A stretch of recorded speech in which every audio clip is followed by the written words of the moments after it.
కదా ఇదే కదా నీ కదా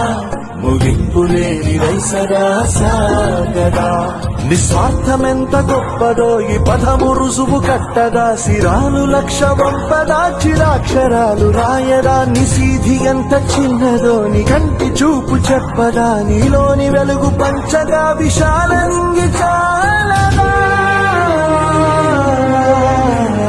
మనుష్యులందు నీ కథ మహర్షిలాగా సాగదా మనుష్యులందు నీ కథ మహర్షిలాగా సాగదా